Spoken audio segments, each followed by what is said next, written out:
Muito bem, meus irmãos, nós vamos fazer a leitura bíblica no Evangelho de João, capítulo 3, versos 16 a 21.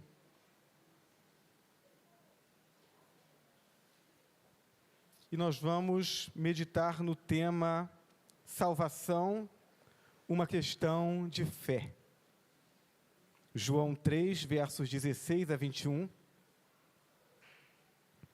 O texto nos diz assim: porque Deus tanto amou o mundo, que deu o seu Filho unigênito, para que todo o que nele crê não pereça, mas tenha a vida eterna.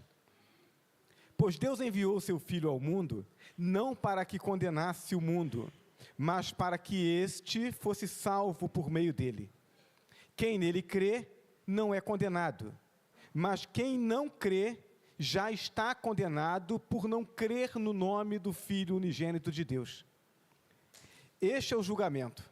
A luz veio ao mundo, mas os homens amaram mais as trevas, ou amaram as trevas, e não a luz, porque as suas obras eram más. Quem pratica o mal odeia a luz, e não se aproxima da luz, temendo que as suas obras sejam manifestas. Mas quem pratica a verdade, vem para a luz, para que se veja claramente que as suas obras são realizadas por intermédio de Deus. Que Deus abençoe a leitura da sua palavra. Amém? Cantávamos os cânticos de adoração a Deus, e um dos cânticos, uma letra, me chamou a atenção, né? Não vivo no que vejo, vivo no que creio. É isso, né? Eu não vivo por aquilo que eu vejo.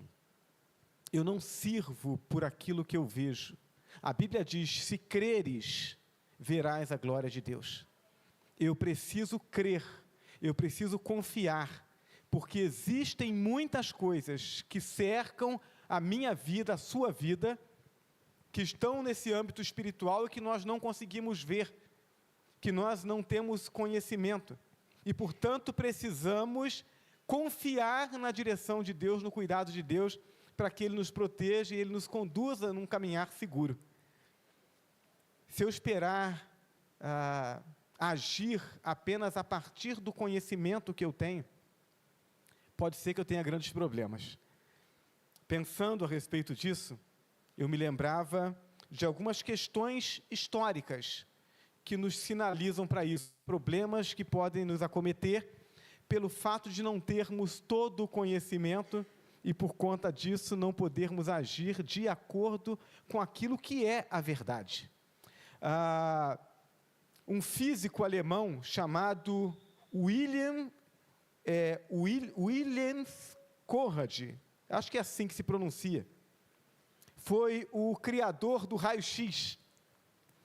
Em 8 de novembro de 1895, 8 de novembro de 1895, esse físico fazia a primeira chapa de raio-x da mão da sua esposa. Criou o aparelho de raio-x. E aí, os relatos históricos dizem que se faziam filas enormes na rua para as pessoas tirarem a sua chapa de raio-x, né? Aquela fila enorme, aí chegava o primeiro, pá, batia a chapa. E todo mundo ali perto. Aí o segundo. E aí, o que foi que aconteceu? No ano seguinte, ele descobriu que a exposição a esse raio provoca lesões na pele, espolamento, lesões cancerígenas, morte da célula e leucemia. E foi, inclusive, o motivo da sua morte e da morte de muitas pessoas que, naquela fila esperando para bater a chapa de raio-x, foram expostas a esse raio. Eles não sabiam, né? Havia um perigo iminente que só foi descoberto por aquelas pessoas quando já era tarde demais. Elas estavam em perigo, mas não sabiam que estavam. Ainda bem que foi possível verificar logo aqueles efeitos e evitar que outras pessoas tivessem os mesmos problemas. Mas aquelas primeiras, não teve jeito, morreram de câncer. Um outro exemplo de questões encobertas que levam a conclusões, afirmações e ações erradas é aquilo que diz respeito à descoberta da molécula de DNA. Até o meio do século passado não sabia da existência disso. E aí, o que a ciência imaginava era que a vida era feita de matéria e energia. Então, por algum motivo que ninguém conseguia explicar, a célula feita de matéria e energia, ela se multiplicava. E então, com base nessa compreensão equivocada, a ciência, então, durante muito tempo, acreditou e apregoou que a vida poderia surgir da não-vida. Geração espontânea, matéria e energia juntos formam vida. Era essa a conclusão. Até que, no meio do século passado, o homem conseguiu olhar dentro da célula. E aí ele descobriu o DNA. Opa! A vida não é feita só de matéria e energia. O DNA tem informação codificada. Então, não é só matéria e energia, é matéria, energia e informação. Informação não surge, informação é criada. Códigos não surgem por acaso, não surgem espontaneamente. Então, quem foi que colocou essa informação dentro da célula? Essa é a grande questão. E aí, a ciência, que durante um tempo nega completamente a possibilidade de existir um Criador, agora, inevitavelmente, precisa apontar para algo que vai além da matéria, algo que criou, algo de onde vem a informação. Mas até que isso acontecesse, até que tivesse essa informação, então, as afirmações e as crenças foram construídas numa direção completamente errada. O problema é que nem tudo o que existe pode ser estudado e testado em laboratório. A Bíblia fala sobre uma realidade invisível aos nossos olhos e impossível de ser testada. A Bíblia fala sobre o céu, morada de Deus, e que não é para cima, não é no alto, porque afinal de contas, o nosso planeta está dentro de um universo. Então, o que é em cima, o que é embaixo? Mas existe um céu, morada de Deus. A Bíblia também fala sobre um lugar chamado regiões celestiais, e que está ao nosso redor, onde habitam os anjos, anjos bons e anjos maus. A gente não pode ver, eles podem estar aqui.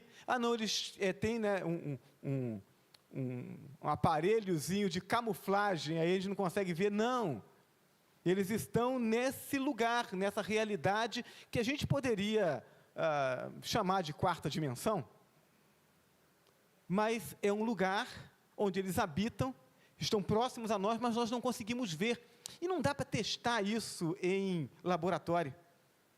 A Bíblia fala que nesse lugar habitam anjos e demônios. Esse lugar é um lugar onde há ali grandes bênçãos para nós, mas também reserva grandes perigos, e a gente não consegue ver uma realidade que a gente só toma conhecimento, porque Deus nos revela. Somente por causa de Deus nós temos conhecimento da existência dessas realidades. Então, não havendo como comprovar a existência disso, mas entendendo, e aqueles que são atentos às questões espirituais, percebem os reflexos que aquilo que é espiritual e invisível produz no mundo material e visível, a gente entende que isso é uma realidade, mas não consegue ver, não consegue mover, não consegue interagir com esse ambiente, mas sofre o que acontece a partir dele. O que nos resta é confiarmos em Deus, e permitirmos que Deus nos conduza, nos oriente e nos proteja, enquanto nos abençoa com aquilo que acontece nas regiões celestiais. Paulo fez uma declaração em 1 Coríntios capítulo 1, versículo 21. Ele diz: visto que, na sabedoria de Deus, o mundo não o conheceu por meio da sabedoria humana, não tinha como criar um aparelho para detectar Deus, agradou a Deus salvar aqueles que creem por meio da loucura da pregação. A pregação traz, ele apresenta uma realidade que não se ajusta ou que não pode ser provada cientificamente, mas que fala sobre o nosso futuro, fala sobre algo que está em nós, que está ao nosso redor, que nos afeta, fala sobre uma esperança, mas também fala sobre uma condenação. Eu não tenho como testar o que está no mundo espiritual, mas o Deus que me ama revela a mim aquilo que existe nesse mundo e me mostra como eu preciso caminhar, como eu preciso me conduzir, para que eu possa ser abençoado por aquilo que existe que eu não vejo e ser protegido daquilo que me coloca em risco, mas que eu também não vejo. O próprio Jesus, falando a Nicodemos, ele disse assim, lá em João capítulo 3, verso 12, eu lhe falei de coisas terrenas, e vocês não creram. Como crerão se lhes falar de coisas celestiais? Jesus está dizendo, eu busquei elementos humanos, elementos materiais, para tentar explicar para você, você não consegue entender. Se eu falar sobre a realidade espiritual que você não consegue nem ver, nem imaginar, como é que você vai crer? Mas ela existe. Jesus deixa claro a Nicodemos aqui que ele está buscando elementos humanos para explicar algo que é espiritual e eterno. Mas o que é espiritual e eterno é muito maior. Diante da limitação da compreensão humana, Deus aponta o caminho da salvação, a fim de que aqueles que acreditarem na sua palavra possam trilhar esse caminho de forma segura, estarem seguros agora nas mãos de Deus e estarem seguros eternamente. Fé é uma questão de, salvação é uma questão de fé, e não uma questão de teste científico, de resultados de laboratório. Então, eu quero pensar com você sobre esse tema, e eu quero pontuar algumas questões que estão presentes nesse texto de João capítulo 3, a partir do verso 16 até o verso 21. Primeira coisa que eu quero pontuar com vocês dentro desse tema, a fé, que nos conduz a essa salvação, porque salvação é uma questão de fé, é uma fé que tem como confiável aquele que deu por nós o seu bem mais precioso. Eu estou depositando a minha fé naquilo que Deus revela para a salvação, não porque não tinha outro lugar para depositar a minha fé. Eu estou depositando a minha fé, não porque, já que eu tinha que colocar a fé em algum lugar, então eu escolhi colocar nesse, como as pessoas que falam a respeito de religião, não importa qual seja, você precisa ter uma. Não, eu estou depositando a minha fé naquela pessoa que deu o seu bem mais precioso por mim. Ele mostrou que se importa comigo. O verso 16 diz, porque Deus tanto amou o mundo, que deu o seu Filho unigênito, para que todo o que nele crê não pereça, mas tenha a vida eterna. Deus deu o seu Filho por nós. O texto fala sobre amor. Deus tanto amou a mim, tanto amou a você, que Ele permitiu que o seu Filho fosse sacrificado. Amor que não é sentimento, amor que é prático, amor que é objetivo, amor que é atitude. Não foram apenas palavras ou declarações vazias. O texto fala sobre o amor do Pai que consente na morte do seu Filho, para que eu e você pudéssemos ter oportunidade de salvação. Romanos capítulo 5, versículo 8, a Bíblia diz que Deus prova, Ele mostra o seu amor por nós. Cristo morreu em nosso favor, quando ainda éramos pecadores. Não, mas nós não somos mais? Sim, ainda somos. Só que nós éramos pecadores no sentido de nem fazer ideia do plano de Deus, nem fazermos ideia do risco que corríamos, nem fazermos ideia da dimensão do sacrifício que Jesus faria. Quando todo o nosso pensamento era contrário à vontade de Deus, a Bíblia diz que Deus nos amou e Ele consentiu que Jesus morresse por nós. O texto fala do amor do Filho também, Jesus, que por amor a nós, consente na sua própria morte. Jesus não foi obrigado. Jesus abraçou o sacrifício para que nós pudéssemos ter vida. João capítulo 15, verso 13, Jesus falando aos seus discípulos, ele diz: ninguém tem maior amor do que aquele que dá a sua vida pelos seus amigos. Ninguém ama mais você, não. Minha mãe me ama muito, meu pai me ama muito, minha esposa, meu esposo me amam muito, meus filhos me amam muito. Ninguém, a Bíblia diz, tem maior amor do que aquele que dá a vida pelos seus amigos. Jesus deu a vida por você, Ele ama você, e talvez você tenha algumas informações a respeito da sua vida, da sua conduta, de algumas coisas que você fez ou pensou em fazer, e você diga assim: não, mas Ele sabe disso? Sim, Ele sabe, mas Ele ama você não por aquilo que você faz de certo, Ele ama você porque você foi feito à imagem e semelhança de Deus, Ele ama você porque Ele é amor, e por isso Ele deu a vida por você. Então, não é uma questão de pensar assim: será que eu mereço isso? Não, você não merece, eu não mereço, nenhum de nós merece, é graça, Ele fez isso por amor, não pelo mérito nosso. Aquele que criou todas as coisas, que a tudo conhece e que não precisa de ninguém, sacrificou-se por mim e por você. E Ele diz: há um perigo que você não consegue ver, mas que vai destruir você. Meu sacrifício foi para salvá-lo desse perigo, mas você precisa confiar em mim. É isso o que o Evangelho nos traz como mensagem. Jesus deu a vida por nós para nos salvar desse perigo. Mas qual perigo? O pecado. Mas qual pecado? O pecado que você comete no dia a dia, que entristece a Deus. Mas esse pecado, o pecado de falar uma mentira, o pecado de desejar alguma coisa que eu não deveria ter desejado, o pecado de falar alguma coisa, uma palavra errada, o pecado de ofender alguém, mas por causa disso, eu vou para o inferno? Por causa disso eu vou estar eternamente separado de Deus? Por causa disso Jesus teve que morrer por mim? Sim. E a gente não entende bem a natureza desse pecado, mas a verdade é que esse pecado nos separa de Deus. E para que Ele pudesse nos perdoar, Jesus morreu na cruz. Então Ele está dizendo: olha, você não entende o problema que está sobre você. Você não entende o risco que você está correndo. Mas eu sei. E eu promovi ações para libertar você e proteger você desse risco. Mas você precisa confiar em mim. Qual a sua resposta?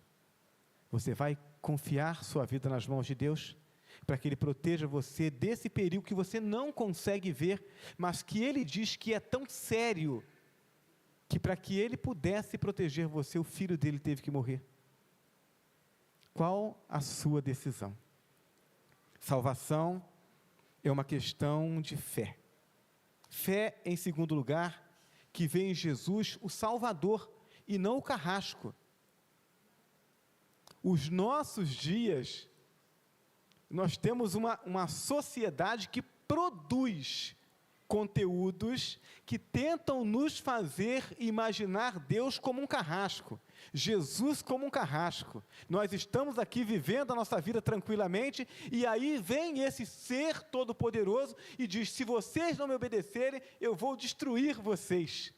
Isso parece uma coisa de alguém muito mal, né? Por que Ele não fica para lá, no outro lado do universo, e não deixa a gente quietinho aqui? Parece até coisa de Marvel, né? Eu quero dizer para você que isso é uma mentira. O que a Bíblia nos diz é que Jesus não veio para nos condenar. Nós estamos condenados porque Ele é a fonte da vida, e nós, por causa do nosso pecado, estávamos separados dEle. Então Ele não vem para nos condenar, Ele vem para nos livrar da condenação. Versos 17 e 18 de João capítulo 3. Pois Deus enviou o seu Filho ao mundo, não para condenar o mundo, mas para que este fosse salvo por meio dele. Quem nele crê não é condenado, mas quem não crê já está condenado, por não crer no nome do Filho unigênito de Deus. Jesus está dizendo que aquilo que Deus criou está morrendo por causa do pecado. Deus criou o universo perfeito, mas o pecado do homem corrompeu não só a natureza humana, mas corrompeu o universo criado por Deus. Ele está dizendo que aquilo que Deus criou está morrendo por causa do pecado.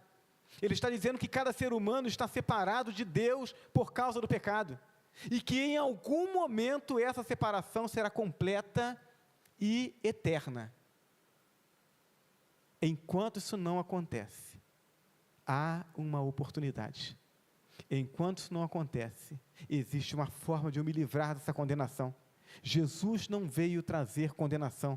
A condenação já é um fato por causa do pecado. Foi o homem e não Deus que escolheu essa separação. Jesus se apresenta, portanto, como a ponte que faz com que o homem possa transpor o abismo do pecado e voltar a ter comunhão com Deus, voltar a se relacionar com Deus, estar seguro nas mãos de Deus. 1 Timóteo, capítulo 2, verso 5, a Bíblia diz assim: pois há um só Deus, e um só mediador entre Deus e os homens, o homem Cristo Jesus. E em Atos capítulo 4, verso 12, a Bíblia diz: não há salvação em nenhum outro, pois debaixo do céu não há nenhum outro nome dado aos homens, pelo qual devamos ser salvos. O homem está em rota de colisão, está em rota de condenação, e Jesus Cristo é o único que pode livrá-lo dessa condenação. Por isso ele vem e estende a sua mão de salvação, através do seu sacrifício na cruz. Rejeitar a Jesus é rejeitar a mão amorosa de Deus, que se estende para salvar. Deus está com a mão estendida. E aí muitas pessoas dizem: não, Deus veio para condenar a gente. Se Deus fosse bom, Ele deixava a gente viver do jeito que a gente quer. Só que o jeito que a gente está vivendo nos separa de Deus. Deus não pode negar a sua natureza, e o pecado é contrário à natureza de Deus. Ele não pode conviver com o pecado, e se Ele é a fonte da vida, e nós estamos separados dEle, não há vida em nós, e por fim estaremos eternamente separados. Mesmo quando você não vê o perigo, precisa crer que esse perigo existe. Afinal, Jesus sofreu e morreu por causa disso. Uma das coisas que mais me chama a atenção, meus irmãos, com relação ao plano de salvação, é exatamente o fato de Jesus ter morrido por mim. Se Ele tivesse vindo, ensinado muitas coisas, feito todos os milagres que fez, e no final tivesse voltado naturalmente para o céu e deixado aqui as orientações: então você faz isso aqui porque senão você vai para o inferno, talvez eu pudesse questionar. Não, deve ter um outro jeito, né? Se eu for bonzinho, se eu pegar metade da minha renda e dar para os pobres, se eu visitar as pessoas no hospital, se eu cuidar de doentes, se eu atravessar o ceguinho lá na faixa, se eu fizer essas coisas, talvez eu mereça a salvação, porque isso me faria pensar que o pecado e a condenação são coisas menores. Mas não. Jesus veio, se humilhou, nos ensinou, realizou os milagres, mas no final, Ele ora ao Pai e Ele diz: se possível, passa de mim esse cálice. Se possível, salva a humanidade sem que eu tenha que ir para a cruz. Contudo, seja feita a tua vontade, não a minha. E Ele precisou ir para a cruz. Então, significa que o meu pecado não é tão simples quanto eu posso pensar, e que o amor dEle é muito maior do que eu posso imaginar ou compreender. Ele deu a vida por mim. Eu preciso acreditar que eu estou realmente em perigo, e eu preciso confiar minha vida na mão dEle, para que eu seja salvo. Qual a sua decisão? Diante dessa revelação de uma salvação que vem pela fé, a fé em alguém que deu a vida por você, qual a sua decisão? Você vai continuar vivendo segundo os seus próprios conceitos, arriscando a possibilidade de talvez você estar certo? Ou vai se deixar convencer pelo sacrifício daquele que te ama e permitir que ele conduza a sua vida? Salvação é uma questão de fé. Em terceiro e último lugar, fé que seja capaz de investir na própria salvação com a mesma intensidade que Jesus investiu. Você precisa ter uma fé que te possibilite investir em você mesmo, da mesma forma que Jesus investiu em você. Versos 19 a 21, o texto diz assim: esse é o julgamento. A luz veio ao mundo, mas os homens amaram mais as trevas, ou amaram as trevas, né? Uma versão que diz que amaram mais as trevas do que a luz. Essa versão, a Nova Versão Internacional, ela diz: amaram as trevas e não a luz. Então não amaram nem um pouquinho a luz, porque as suas obras eram más. Quem pratica o mal odeia a luz e não se aproxima da luz, temendo que as suas obras sejam manifestas.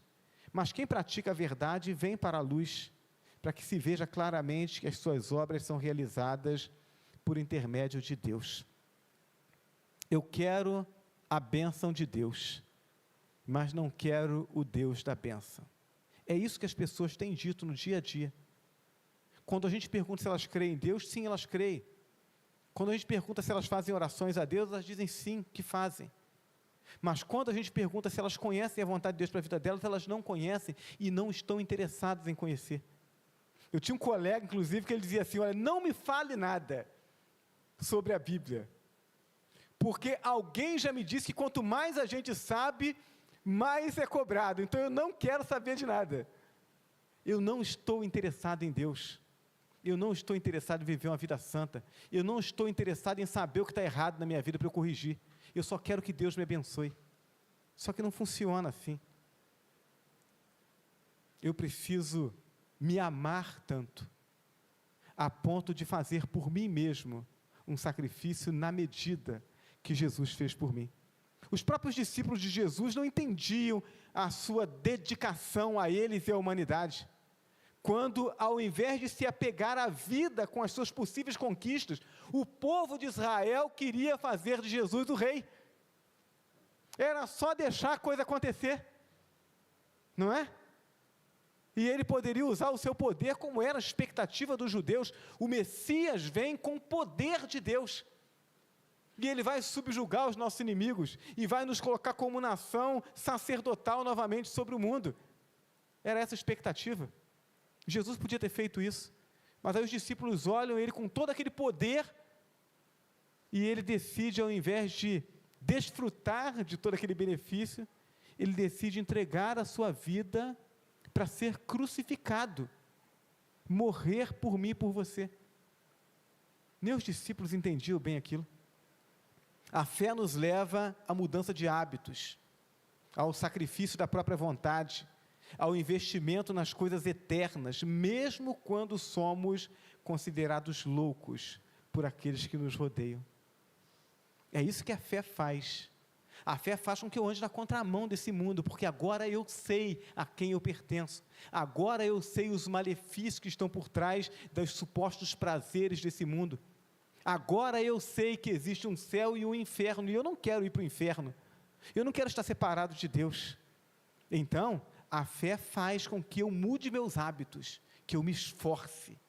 A fé salvadora nos leva a fazer o que é certo à luz das Escrituras. Agora eu pergunto, o que a Bíblia diz? E diante dos questionamentos eu digo, olha, é a Bíblia quem dá a direção. Né? Ontem no seminário, alguém comentou, né, sobre essa postura, né? A pessoa pergunta assim, o que você acha disso? Não, a Bíblia diz, não, eu não quero saber o que a Bíblia diz, eu quero saber o que você acha. Eu vivi essa experiência com um colega de faculdade. Ele me perguntava a respeito dessa questão de pena de morte, e aí eu disse para ele assim, bom, o que a Bíblia diz? E ele me interrompeu, e ele disse, não, eu não quero saber o que a Bíblia diz, eu quero saber o que você acha. E eu disse para ele, se eu achar alguma coisa contrária ao que a Bíblia diz, eu preciso jogar esse meu achismo fora, porque a verdade está na palavra de Deus, e eu preciso me ajustar a ela. Então a fé salvadora nos leva a fazer aquilo que é certo à luz das Escrituras, mesmo quando nos priva de aparentes lucros e prazeres, ou nos leva a aparentes prejuízos. Não existe prejuízo que seja tão grande do ponto de vista humano, que mereça a minha atenção a ponto de eu colocar em risco a minha ida para o céu, a salvação da minha alma. Não existe prejuízo que eu possa considerar tão grande a ponto de dizer, não vale a pena fazer a vontade de Deus. Por causa da nossa salvação, Deus deu o seu Filho. Por causa da nossa salvação, Jesus deu a sua vida. Por sua causa, eles deram o que tinham de mais precioso. Então, se você for capaz, ou se você não for capaz de fazer o mesmo por você mesmo, se você não for capaz de sacrificar algumas coisas para poder caminhar segundo a vontade de Deus e fazer com que o investimento que Deus fez em você, ele de fato se cumpra, então você não poderá ter essa vida que Jesus alcançou para você. É essa a questão. Então, aquilo que você não podia fazer, Jesus fez por você. Ele abriu uma porta, mas ele diz que a porta é estreita. Então, não dá para passar por essa porta levando as bagagens de pecado. Não dá para passar por essa porta levando o conceito de autojustificação, de merecimento. Essa porta só cabe você, humilde, reconhecendo a graça de Deus sobre você através de Jesus Cristo. Sem isso não dá para passar por ela. Mateus capítulo 10, versos 37 a 39, o texto diz, quem ama seu pai ou sua mãe mais do que a mim, não é digno de mim. Quem ama o seu filho ou sua filha mais do que a mim, não é digno de mim. E quem não toma a sua cruz e não me segue, não é digno de mim. Quem acha a sua vida, a perderá. E quem perde a sua vida por minha causa, a encontrará. Jesus está dizendo, se você tiver alguma coisa ou alguém que seja mais precioso do que o fazer a minha vontade, você não pode entrar no meu céu. Pastor, mas como é que eu vou amar alguém mais do que a meu filho e minha filha, são o meu tesouro? Eu louvo a Deus, porque Deus me revelou o amor dEle, e porque Ele me revelou o amor dEle, e eu entreguei a minha vida a Ele, eu consigo amar a minha filha, com um amor correto, com um amor que faz bem para ela. O amor fora de Deus é um amor deformado, é um amor que explora, é um amor que sufoca. O amor fora de Deus não faz bem. Então, para que eu possa amar alguém, como essa pessoa precisa ser amada, eu preciso amar a partir de Deus, eu preciso amar primeiro a Deus. Salvação é uma questão de fé.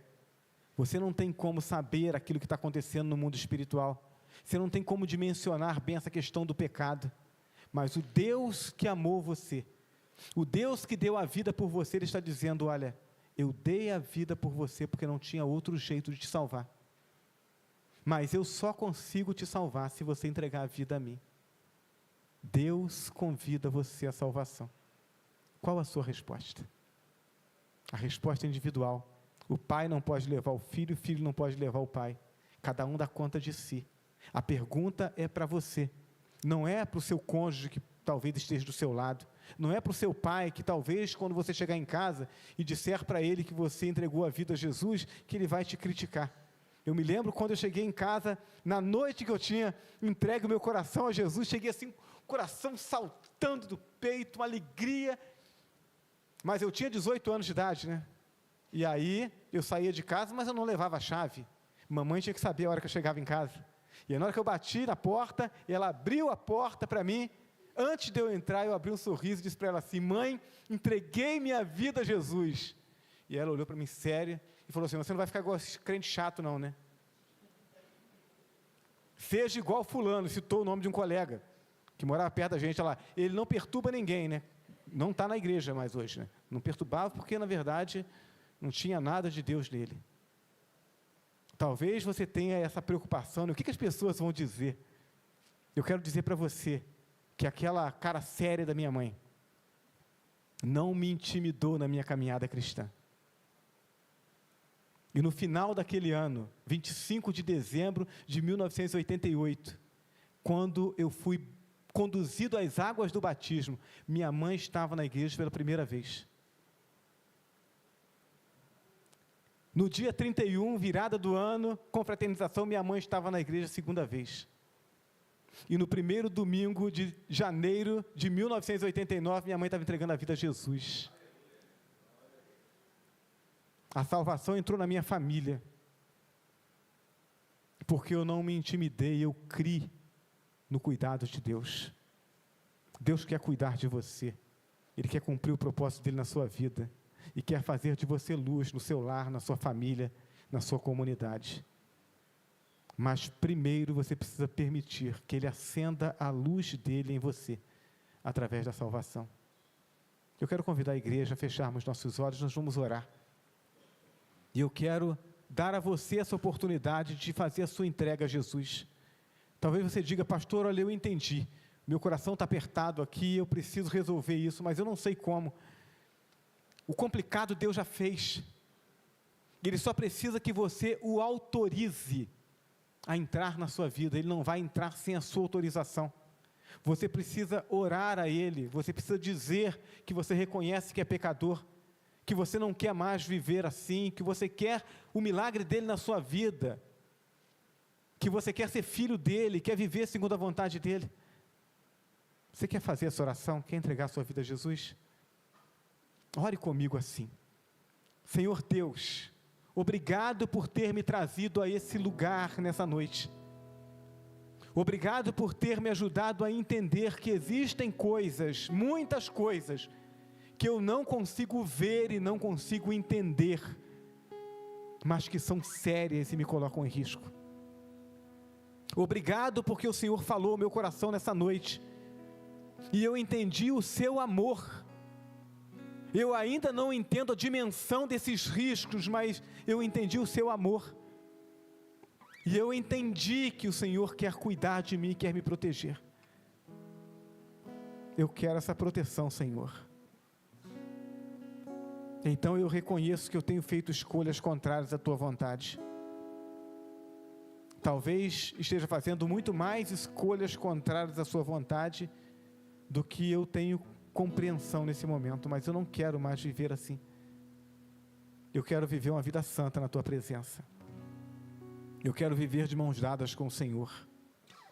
Eu quero ter a segurança de estar contigo, agora e para sempre.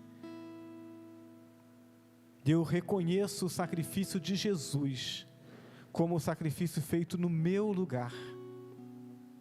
Eu reconheço que Jesus morreu por mim e que ressuscitou, está vivo, e eu o declaro Senhor e Salvador da minha vida nessa noite. Eu quero a tua salvação, Senhor. Toma a minha vida nas tuas mãos, salva a minha vida, em nome de Jesus. A igreja continua orando, e eu quero perguntar a você que está presente aqui no templo: você fez essa oração?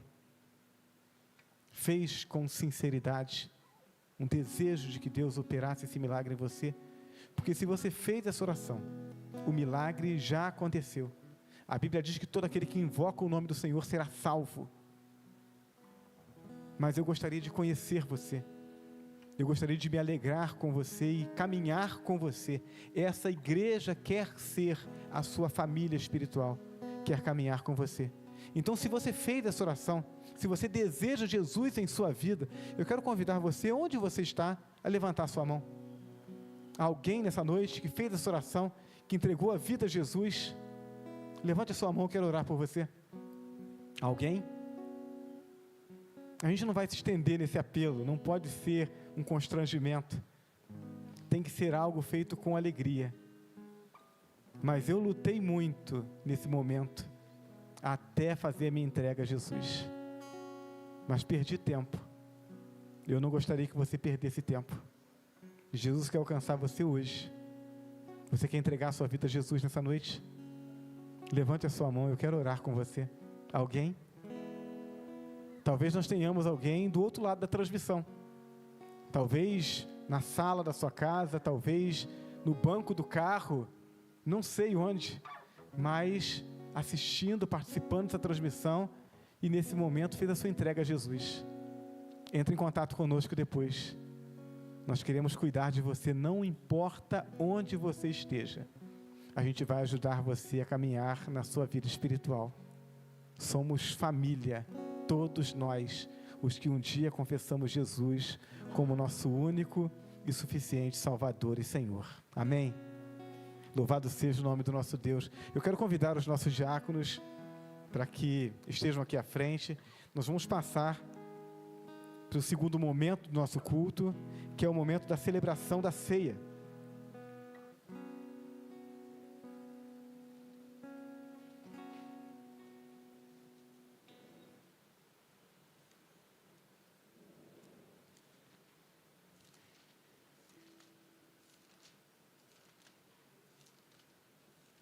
Nós vamos fazer a leitura bíblica em 1 Coríntios, capítulo 11.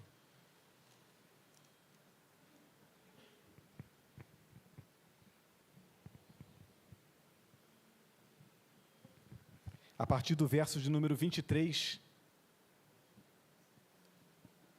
A palavra do Senhor nos diz assim: porque eu recebi do Senhor o que também vos entreguei, que o Senhor Jesus, na noite que foi traído, tomou o pão, e tendo dado graças, o partiu e disse: isso é o meu corpo, que é dado por vós.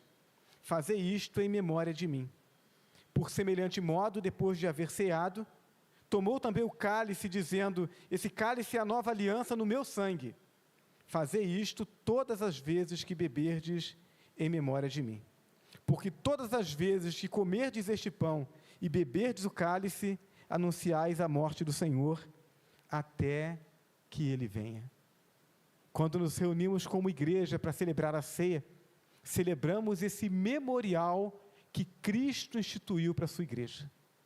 Na última noite em que Jesus estava com os discípulos, antes de ser preso, Ele celebrou com os discípulos a última Páscoa.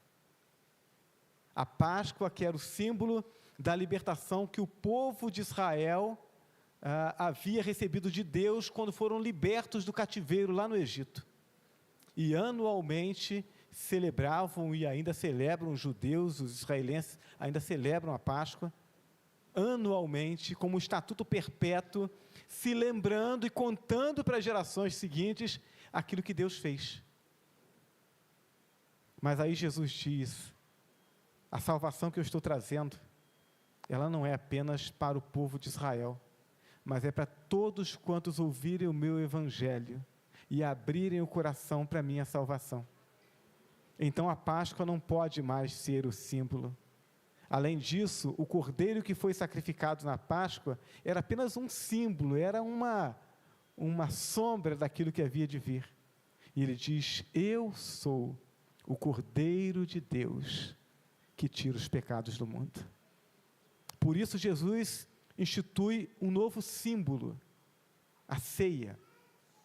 E quando nós partilhamos do pão, nós estamos nos lembrando do corpo de Cristo que foi entregue em sacrifício, para que pela morte dele pudéssemos ter vida.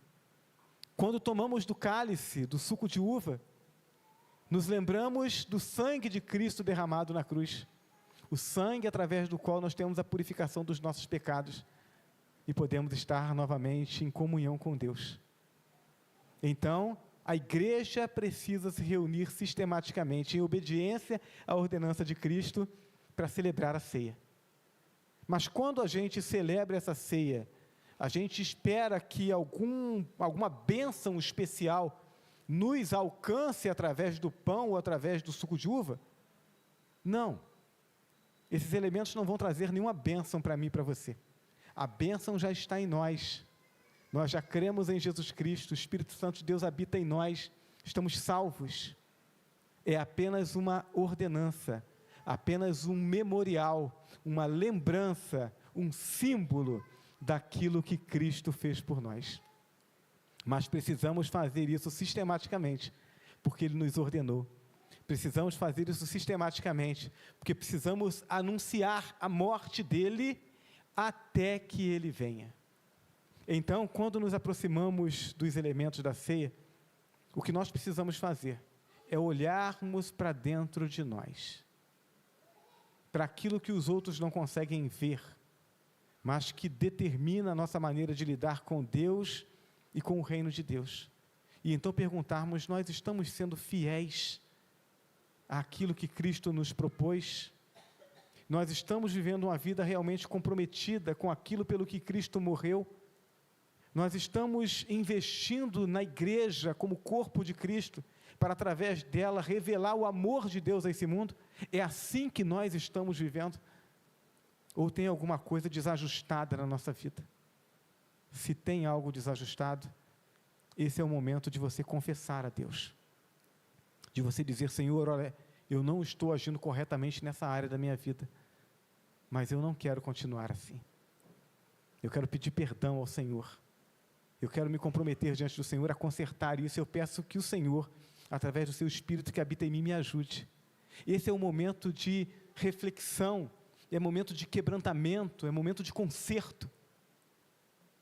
E então, independentemente do pecado que você tenha cometido, você se arrependeu agora, você confessou a Deus, se comprometeu em mudar de vida, então, coma do pão e beba do cálice.